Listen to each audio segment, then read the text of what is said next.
So now we have a bird watt meter. You'll notice the information on the top. It's 50 ohms. It's a bird 43 through line watt meter.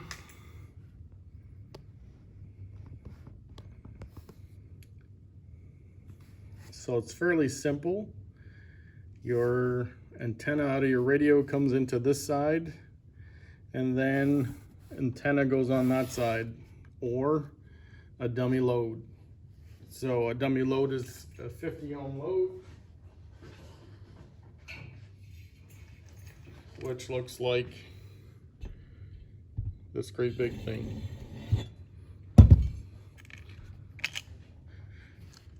So the first thing you want to notice is a scale.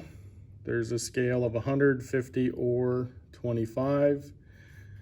That is full scale. And you'll notice the slug that's in this one is a 250 watt slug. So that would mean that we would go on the 25 watt scale and add a 0. So if I went to the center of the 10, that would be 100 watts. You'll notice the other thing on the slug, this one says it's 2 to 30 megahertz.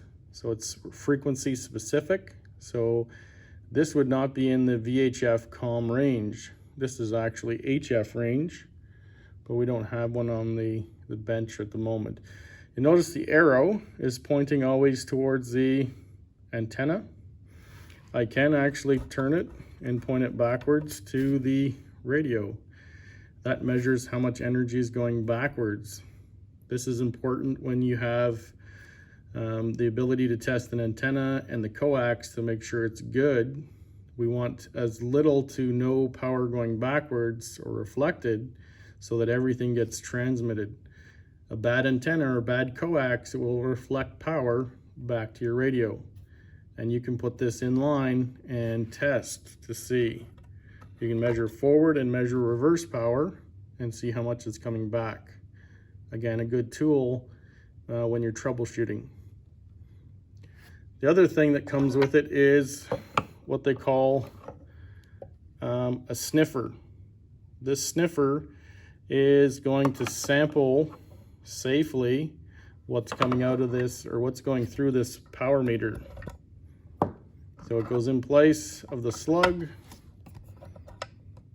snaps in place, and now I can safely take this to a frequency counter to see what frequency I'm producing out of the transmitter. If I went directly from the radio, it would blow up my frequency counter. So this allows me to safely basically sample what's transmitting to the antenna, and I can measure it. I also can take this to the scope and measure the modulation. And there's a formula for that on your sheets. So again, you'll have to do that. You'll have to measure frequency. You'll have to measure percent modulation through a sniffer.